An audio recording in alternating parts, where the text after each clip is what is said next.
तरुभ्यश्च कृपासिन्धुभ्य एव च पतितानां पावनेभ्यो वैष्णवेभ्यो नमो नमः। भक्त भक्ति भगवंत गुरु चतुर्नाम बपुए, इनके पद वंदन किए नासत विघ्नयने। मंगलयादि विचारि रही वस्तु नयोरयनु, हरिजन को जस गावते हरिजन मंगल रूप। सब संतन निर्णय कियो मथि श्रुति पुराण इतिहास, भजिबे को दोई सुघर कहे हरि कहे हरिदास। अग्रदेव आज्ञादयी भक्तन को जस गाव, भवसागर के तरन को नाहिन और उपाय। तो कल से हम लोग इस मंगलाचरण का टीका पढ़ रहे हैं। प्रियादास कृत भक्ति रसबोधनी टीका का मंगलाचरण का व्याख्या चल रहा है।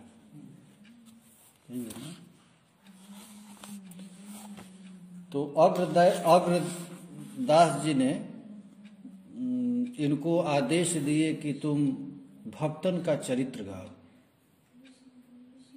आज्ञा तब दई यह भय मोपे, साधु कृपा उन्हीं को, रूप गुण कहो ये भाव। अचरज दयो नयो यहाँ ले प्रवेश भयो, मन सुख छायो जानो संतन प्रभाव को। अग्रदेव जी मानसी सेवा कर रहे थे और उस मानसी सेवा में अपने भक्त की रक्षा करना चाहे, और वहां सेवा के प्रभाव से सेवा में दिखता नहीं, लेकिन सेवा में सब साधन अपने आप बन जाता है। सेवा धर्म बड़ा कठिन धर्म है, इसमें सबकी रुचि नहीं होती। जैसे कोई गुरु किसी शिष्य को आदेश दिया तो आदेश समझ करके सेवा कर दिया कोई, अब कोई सेवा करते समय रोए, ओह मुझे सेवा मिली, एक एक सेवा को रसमयी करके करे तो उसमें उसकी सिद्धि मिल जाती। तो इनको आश्चर्य हुआ, ये बड़े चाव से सेवा करते थे। कोई भी सेवा मिलती थी तो बड़ा लगन के साथ सेवा करते। तो आज्ञा तब दई यह भई तो पे साधु कृपा, तुझको महात्माओं की कृपा प्राप्त हो गई। अब उन्हीं को रूप गुण कहो ही ये भाव को। संतन के सेवा से, संतन के जूठन प्रसाद पाने से तुम्हारे हृदय में जो भगवान के प्रति रुचि पैदा हुई है, इसलिए तुम महत्पुरुषों का ही गुणों का गान करो। बोलो कर जोरिया को पावत न और छोर। हाथ जोड़ करके नाभा जी कहे, आप कहिए तो मैं राम कृष्ण की लीला गा सकूं, लेकिन भक्तों का चरित्र गाना बड़ा कठिन है। कोई कोई महात्मा होते हैं कि माया के डर से माँ के पेट में ही रहना पसंद करते, जैसे सुखदेव जी हैं। उनको माया से इतना डर लगता है कि माँ के पेट में ही रहना पसंद किए। और मार्कंडे जी हैं कि भगवान से प्रार्थना करते हैं, प्रभु मैं आपका माया देखना चाहता हूं। तो भक्तों की लीला अद्भुत है।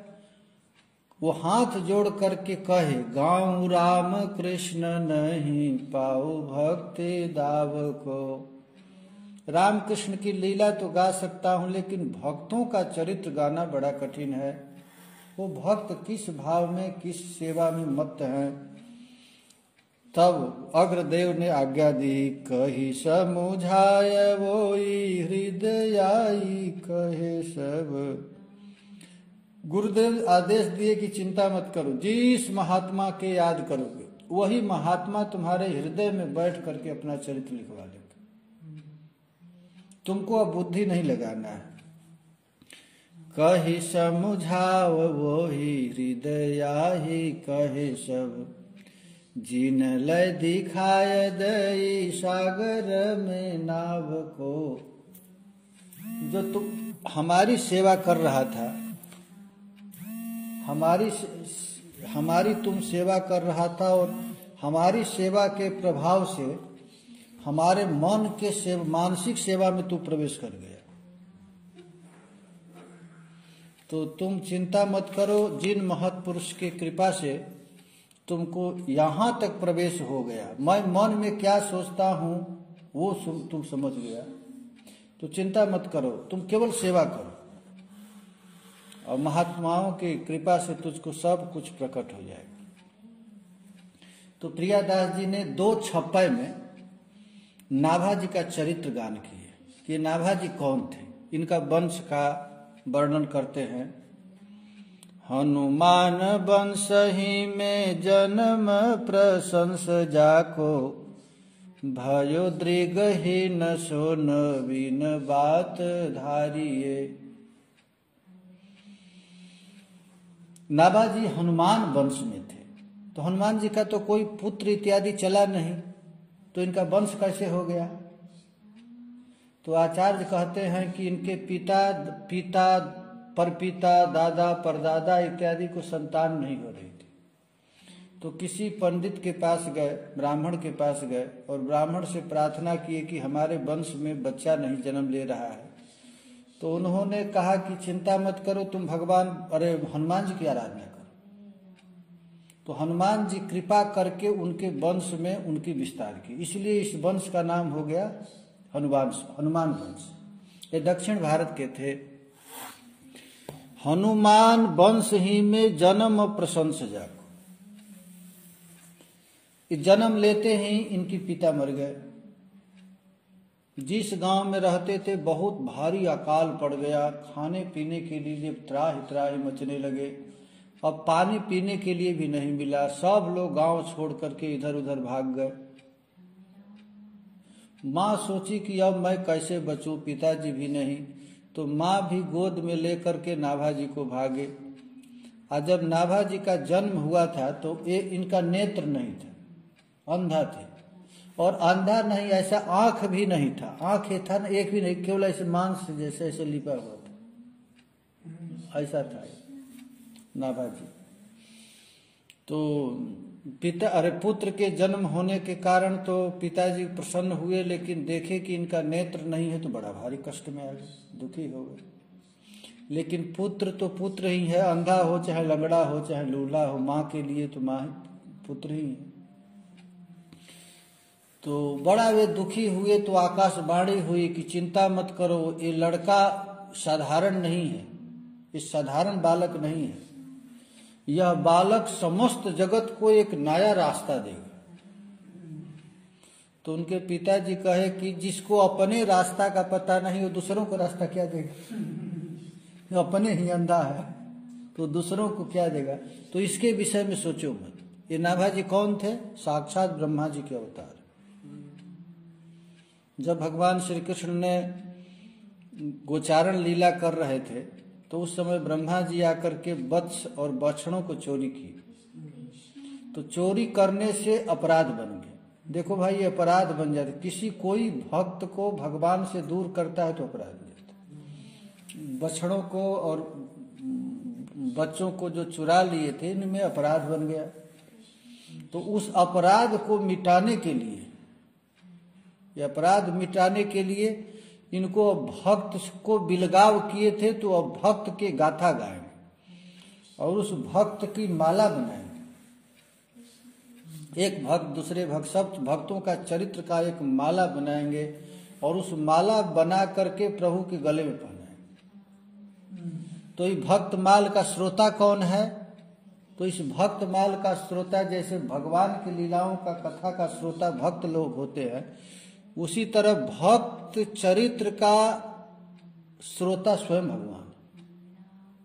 भगवान को अपने भक्तों का चरित्र बड़ा बहुत अच्छा लगता है। जैसे भक्तों को भगवान का चरित्र अच्छा लगता है, उसी तरह भगवान को भी अपने भक्तों का चरित्र अच्छा लगता है। तो महाराज दृगहि भयो दृगहि न सो नवीन बात धारिये, बच्चा तो हुआ लेकिन दृगहीन हुआ, अंधा हुआ। उमरी बरस 5 मानी के अकाल आँच, माता बन छोड़ी गई विपत्ति बिचारी। ये भयंकर अकाल पड़ा और 5 वर्ष की अवस्था में अपने बच्चे को लेकर के माँ चल दी और जंगल में जाकर महाराज वो बच्चे को छोड़कर चली गई, मर गई। वो 5 वर्ष का छोटा लड़का जंगल में बचा रहा। तो उसी समय बड़ा कष्ट हुआ कि भाई ये बच्चा अब क्या। तो उसने मन ही मन विचार किया कि मैं अब कहाँ जाऊं, क्या करूं, किसके शरण में जाऊं, किसकी प्रार्थना किया जाए। तो सोचे कि ये नर की प्रार्थना करने से नहीं होगा, नारायण की प्रार्थना करना पड़ेगा। तो महाराज वह बच्चा भगवान नारायण की आराधना किया, पुकार किया। उसी समय दिव्य 2 महापुरुष प्रकट हो गए। वो दोनों महापुरुष थे किल्ह और अग्रदेवाचार्य, किल्हदेव और अगर। तो ये दोनों महापुरुष महाराज निकल करके आए। तो उनको भी आकाशवाणी हुई कि जिस रास्ता से जा रहे हो एक दिव्य मणि मिलेगा। तो ये महात्मा लोग मन ही मन विचार करने लगे कि साधु को मणि से क्या काम। तो महाराज जो सोचने लगे मणि केवल पैसा वैसा ही मणि नहीं होता है महाराज, कोई साधक मिल जाए, कोई भजन करने वाला साधक मिल जाए तो वो भी मणि के समान चमकने लगता है। मणि तो साधारण चीज है, लेकिन जो साधक है, जिसके हृदय में भगवान की भक्ति रूपी मणि प्रकट हो जाती है, वो अपने भी चमकता है, औरों को भी चमका देता है। भजन साधन ऐसा होता है।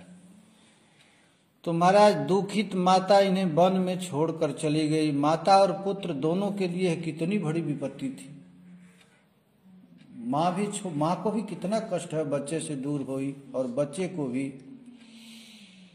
और महाराज उस समय जब आकाशवाणी हुई तो उसी समय 2 महापुरुष प्रकट हो गए और प्रकट होकर के उस बालक को कहे बस। तो महाराज वो लड़का आश्चर्यचकित हो गया कि इस भयानक जंगल में न हमारे माँ न बाप, जंगल में 5 वर्ष का छोटा, वो भी नेत्रहीन बच्चा, इस अवस्था में कौन वत्स करता है। वत्स माने बेटा। तो महाराज उस शब्द को सुन करके वे आश्चर्यचकित हो गए, हमको कौन कहा। और महाराज मार्ग में दर्शन देते हुए निकले। बालक नाभा जी को अनाथ जानकर जो कुछ दोनों ने पूछा उसका उत्तर दिया। महाराज उन्होंने 4 प्रश्न पूछे। तुम कौन हो, कहाँ से आए हो, यहाँ क्या कर रहे हो। तो महाराज तुम कौन हो के उत्तर कहे कि भाई मैं तो वही हूं। मैं कौन हूं? तो ईश्वर अंश जीव अविनाशी, हम ईश्वर का अंश हूं। कहाँ से आए हो? मैं वहीं से आया हूं जहां से सब आए रहा है। और कहाँ जाना है तुझको? तो कहे हमको तो श्री कृष्ण के चरण में, भगवान के दोनों जुगल चरण कमल की सेवा में जाना है। तो महाराज ये दोनों महात्मा उस छोटे से बच्चे की इस दिव्य वाणी को सुन करके बड़े आश्चर्यचकित हुए और मन ही मन विचार करने लगे, देखो तो सही, जितना सुंदर उत्तर ये 5 वर्ष का बालक देता है, ऐसा उत्तर तो बूढ़े बूढ़े महात्मा भी नहीं देते। ये 5 वर्ष बालक कितना सुंदर उत्तर दिया। वे बड़े भारी सिद्ध संत थे। उन्होंने अपने कमंडलू से जल लेकर के जब देखे महाराज उस बच्चे को, तो कहे कि तुम हमारे साथ चलोगे। तो लड़का कहा क्यों नहीं महाराज। वो 5 वर्ष का बच्चा तुरंत चल दिया। किल्हा और अगर ताही डगर दरस दियो, लियो नाथ जानी पूछी सो उचारी। जो पूछे वो बता दिया। जंगल में बड़े सिद्ध जल लय का मंडल, सो सींचे नयन, चैन भय खोले चख जोरी को निहारी। सिद्ध महात्मा थे महाराज किल्लदेव और अग्रदास जी, अग्रदेवाचार्य। वो कमंडल से जल लिए और जल लेकर के दोनों आंख के जगह पर महाराज ऐसे ऐसे हाथ फेर दिए, जल छिड़क दिए। जल छिड़कते ही महाराज उसका दोनों नेत्र कमल खिल गया, और नेत्र कमल खिला तो दोनों को देखा, दो महापुरुष को। पाय परी आंसू लये, कृपा करी संग लाए, खिल आज्ञा पाई मंत अगर सुनायो है। वो बच्चा जुगल जोड़ी को देखकर, जुगल जोड़ी का अर्थ होता है दोनों महापुरुषों को देखकर, या दोनों महापुरुष के हृदय में प्रियालाल के दिव्य दर्शन देख करके महाराज वह लड़का बड़ा प्रसन्न हुआ, और प्रसन्न होकर के हाथ जोड़ करके उनके चरण पर गिर गया। महाराज महात्मा ने अपने सिर से, अपने हाथ से उनके सिर फेरे। किल्लदेव जी बड़े गुरु भाई थे और छोटे गुरु भाई थे अग्रदेव। तो किल्ल जी ने आदेश दिया कि आप इस लड़के को मंत्र दे दीजिए, कंठी बांध दीजिए, कंठी बांध दीजिए। क्योंकि यदि किसी जीव के गले में कोई मंत्र दे दे, कंठी दे दे, तो वो जीव भगवान का हो जाता है, वो अपना नहीं हो जाता है। जो दीक्षा लेने के बाद भी अपना मनमानी काम करता है तो भगवान भी अपने रास्ता में उसको जगह नहीं देते। दीक्षा देने के बाद ये शरीर गुरु का हो जाता है। जो भी करना उनसे पूछ कर करना, मनमानी कुछ नहीं करना। अपने इच्छा से जब करेगा, कुछ कितना भी कोई साधन है तो साधन अहंकार बढ़ाएगा। इसलिए गुरु के आदेश से जो साधन करता है तो जब बहुत जल्दी सिद्धि प्राप्त हो जाती है। तो उन्होंने आज्ञा दी, किल्ह आज्ञा पाई मंत्र अगर सुनायो हैं। किल के आदेश पाकर के अग्रदेवाचार्य जी ने उस छोटे से बच्चे, 5 वर्ष के बच्चे के कान में मंत्र सुना दी। गलते प्रकट साधु सेवा सो विराजमान, जानी अनुमानिता ही टहल लगायो है। महाराज वे दोनों महापुरुष अपने स्थान पर ले गए, गलता गद्दी जयपुर के पास है, वहां पर ले गए और ले जाकर उनके कान में मंत्र दिए, तिलक दिए और उनका नाम रख दिए, क्या? नारायण दास। नाभा जी का नाम था नारायण दास। उनका दीक्षा हो गया, दीक्षा का नाम पड़ गया राम। राम मंत्र का उपदेश दिए और नारायण दास यह नाम रखा। गलता आश्रम जयपुर में जा करके उस छोटे बच्चे को कह दिए कि तू साधु सेवा कर। वो छोटा सा बच्चा महाराज भजन वजन क्या, साधु की खूब सेवा करता, मुंह से हमेशा नाम रटता, 24 घंटा मुंह से नाम रटता और हाथ से सेवा करता। और सेवा कैसे करता? तो सर ये नहीं कि कोई महात्मा कह दिया तो सेवा में रुचि से वो सेवा करे। अब सेवा से धड़ धड़ करना नहीं, प्रेम से। कोई सेवा तो बड़ा प्रेम से करता, और सेवा करते करते महाराज उसके आंख से आंसुओं की झड़ी लग जाती। कभी कभी वो नाम लेते गला अवरुद्ध हो जाता, नाम लेते लेते सेवा करता। वो छोटा सा बच्चा, गलते प्रकट साधु सेवा सो विराजमान, जानी अनुमान ताही टहल लगायो है। टहल में लग गया। चरण प्रक्षाली संत सीथ सो अनंत प्रीति, जानी रस रीते ताते हृदय रंग छायो है। महाराज वो छोटा सा बच्चा वो इतनी संत सेवा में रम गया, समर्थ होकर। लोग छोटे छोटे बच्चे महाराज सेवा में लग जाते हैं, महात्मा लोग उनके सेवा से प्रसन्न होते हैं। तो प्रसन्न होने से उसको भक्ति मिलती, आशीर्वाद मिलता है। अच्छे जो व्यक्ति जहाँ जाए और जाने के बाद कोई प्रसन्न हो जाए उस पर, तो उसकी भक्ति आगे बढ़ जाती है। यदि दुखी हो जाए तो भक्ति घटने लगती है। तो संत चरणोदक तथा उनके साथ वो क्या करता कि सेवा करता, और सेवा करने के बाद संतों का चरणामृत रोज लेता, और जो भी प्रसाद मिलता वो शीत प्रसाद, जूठन प्रसाद खाता। प्रसाद सेवन के हृदय में बहुत आनंद छा जाता, प्रेम में उन्मत्त हो जाता। हृदय में भक्त भगवान के प्रेम की ऐसी अभिवृद्धि हुई, जो श्रद्धा से भजन करता है, श्रद्धा से भजन करेगा तो उसको सेवा मिलेगा। श्रद्धा साधु संग, सेवा करने से साधुओं का संग मिलेगा, और संतों का संग ही बहुत बड़ा भजन है महाराज। कुछ भजन न करे, संत के संग रहे तो स्वाभाविक उसका भजन बनता जाएगा।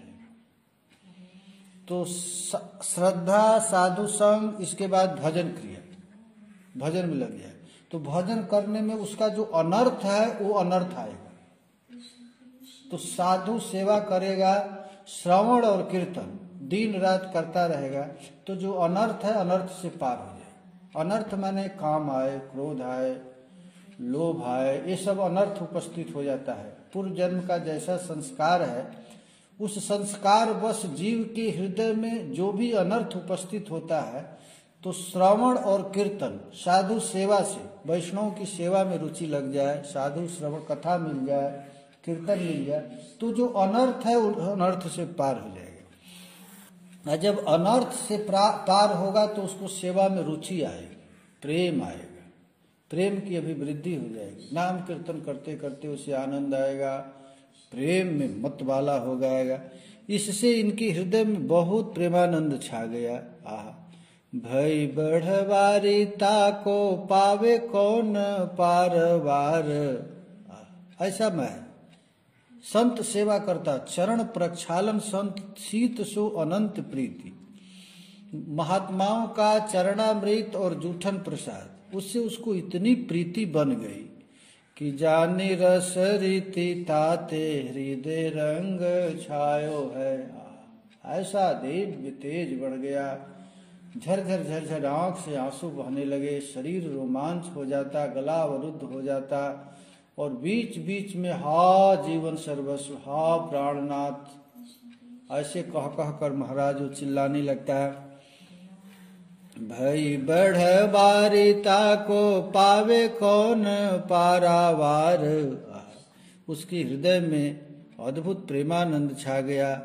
हृदय में भक्त भगवान के प्रेम की ऐसी अभिवृद्धि हुई कि जिसका और छोर भला कौन पा सकता है। प्रेम महाराज जिसके हृदय में प्राप्त हो गया, उसको और कौन पा सकता है। इस प्रकार जैसे नाभाजी मूर्तिमान भक्ति के स्वरूप हुए, वैसे ही सुंदर वाणी से इन्होंने भक्तमाल में भक्तों के चरित्र को गाया।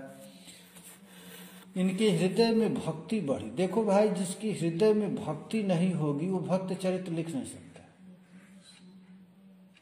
तो आपने कृपा करके भक्त चरित्र लिखा। नाभाजी ने वास्तव में भक्त चरित्र लिखना है। भक्त चरित्र जो है वो भक्त लोग यही प्रार्थना करते हैं, निवेदन करते हैं कि हे प्रभु हमको कुछ भी करो लेकिन भक्तों से दूर मत करो। ना प्रियादास जी किए हैं, भगवान से निवेदन कहे हैं कि हमको जितना दुख देना है दे देना, लेकिन हमको भक्तों से दूर मत करना, क्योंकि भक्तों के संग में जो सुख मिलता है वह सुख महाराज कहीं मिलेगा ही नहीं। अरे प्रियादास जी कहते हैं, अग्नि जराओ लेके जल में डुबाओ घावे, सूली पे चढ़ाव घोरी गरल पियाय भी। हे नाथ, हम आपको जितना दुख देना है दे दो। कैसा दुख? अग्नि जराओ लेके, अग्नि में जला दो मुझे, जल में डुबाओ भावे, या जल में डुबा दो, या सूली पर चढ़ा दो, या घोर विष ही पिला दो। बिच्छू कटवाओ कोटि, सांप लटकाओ हाथी, आगे डरवाओ इति भीति उपजाय भी। या बिच्छू से कटवाओ, या सांप से लपटा दो, या हाथी से दबवा दो, या जो मन करे वो कष्ट दे दो। सिंह पे खवाओ चाहे भूमि गड़वाओ तीखी, या सिंह से खवा दो या भूमि में गड़वा दो, या तीखी यानी विधवाओं मोहि दुख नहीं पाए। जितना भी कष्ट देना है कष्ट दे दो, लेकिन हमें दुख नहीं होगा। लेकिन ब्रज जन प्राण कान बात यह कान करो, भक्त सो विमुखता को मुख न दिखाय भी। इतना होने के बाद भी ध्यान पूर्वक मेरी यह बात सुन लीजिए कि जो भक्त विमुख हैं उनका कभी न दिखाइए, उनका मुंह कभी मत दिखाइए, उससे मुझे बहुत भयंकर कष्ट होता है। जितना कष्ट देना हो दे दो, लेकिन भक्तों से दूर मत करो। हमको महापुरुषों का संग रखो, विमुखन का संग मत दे।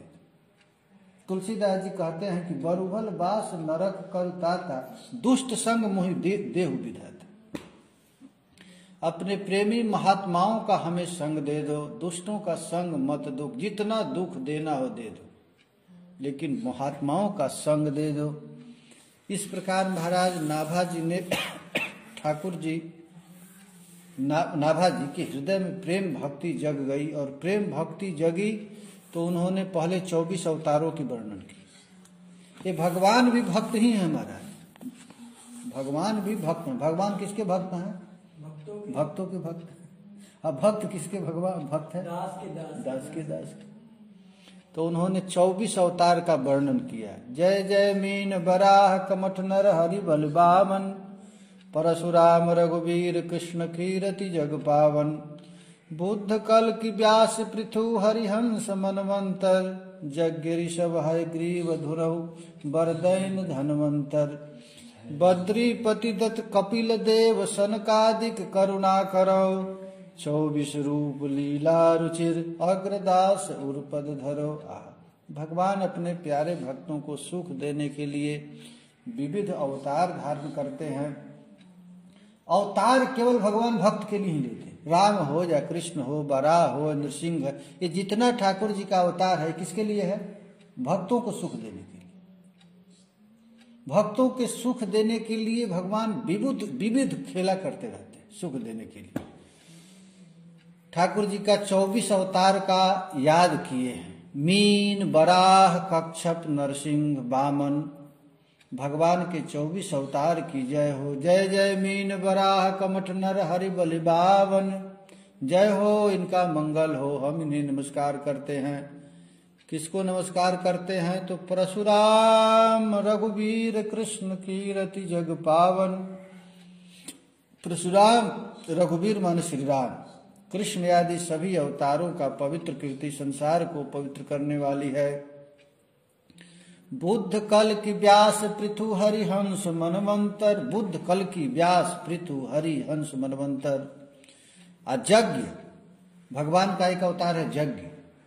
ऋषभ हयग्रीव, ध्रुव वरदाई हरि, ध्रुव को वर देने वाले हरि। धन्वंतरी नर नारायण दत्तात्रेय कपिल देव तथा सनक सनंदन सनातन और सनत कुमार, सब लोग मिलकर मुझ दास पर कृपा करें। 24 अवतार के रूप में एवं उनकी लीला अत्यंत सुंदर है। इन अवतारों के समत गुरुदेव अग्रदास जी महाराज मेरे हृदय में अपने श्री चरण स्थापित करें, अथवा सभी अवतार मुझ पर अग्रदास के हृदय में निज पद कमल रखें। 24 रूप लीला रुचिर अग्रदास उर पद धरो। अपने गुरुदेव को कहते हैं कि गुरुदेव आप कृपा करके हमको ये रस दे दीजिए। भगवान का जितना अवतार है वो सब अवतार महाराज कम बेसी नहीं है, सब सुख देने वाले हैं। जिते अवतार सुख सागर न पारवार, कर विस्तार लीला जीवन उधार को। जाहि रूप माझ मन लागे जाको पागे तही, जागे ही भाव यही पावे कौन पार को। सब ही है नित्य ध्यान करत प्रकाश चिते, जैसे रंग पावे बीत जो पे जाने सार को। केसनी कुटिलताई ऐसे मीन सुखदाई, अगर सुरित भाई बसूर हार को। ये भक्त वत्सल भगवान के जितने भी अवतार हैं सभी शाश्वत सुख के समुद्र और उनके नाम रूप लीला आदि का कोई ओर छोर नहीं है। जीवों के उद्धार के लिए भगवान अवतार लेकर के लीला का विस्तार करते हैं। जिस भक्त का मन भगवान के जिस रूप में लग जाता है वह उसी रूप में पग जाता है।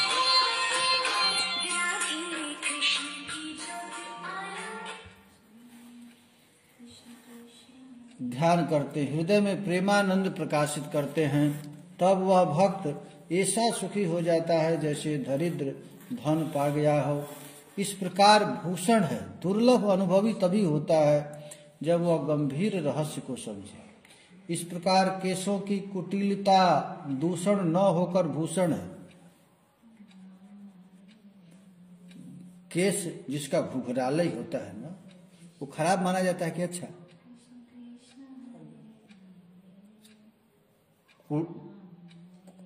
कुंचित केश, घुंघराली केश बहुत अच्छा माना जाता है। कहते हैं कि कुटिल आदमी अच्छा नहीं होता, लेकिन कुटिल केश अच्छा होता है। टेढ़ा बेढ़ा जो केश होता है, कृष्ण का केश ऐसा ही था, घुघराली वो केश। जैसे जिस प्रकार केशों की कुटिलता दूषण न होकर के भूषण हो जाता है, उसी प्रकार मीन वराह आदि भगवान के अवतार भी भक्तों को सुख देने वाले हैं। सभी अवतार नित्य और पूर्ण है। अग्रदेव जी की यह सुंदर मान्यता की रीति मुझे बहुत अच्छी लगी। 24 अवतारों की यह माला मेरे हृदय में हार की तरह बसी रहे। लिखा गया है भागवत में कि 24 अवतार की कथा जो रोज सुनता है सुबह शाम, उसके घर में यदि दुख का समुद्र भी रहे, दुख का घर भी रहे, तो उड़कर भाग जाए। 24 अवतार की कथा रोज, और 24 की अवतार की कथा यदि सुन न पावे तो 24 अवतार का नाम ले ले, ये छप्पा याद कर ले। जय जय मीन वराह कमठ नर हरि बलि बामन, परशुराम रघुवीर कृष्ण कीरति जग पावन। बुद्ध कल की व्यास पृथु हरिहंस मनवंतर, जगगिरिशव हयग्रीव धुनौ बरदन धनवंतर। बद्रीपति दत्त कपिल देव सनकादिक करुणा करौ, 24 रूप लीला रुचिर अग्रदास उर्पद धरो। बस आज यहीं पर विश्राम करें। जय जय श्री राधे, जय जय श्री राधे। ब्रजरानी राधा रानी की जय, श्री लाडली लाल की जय।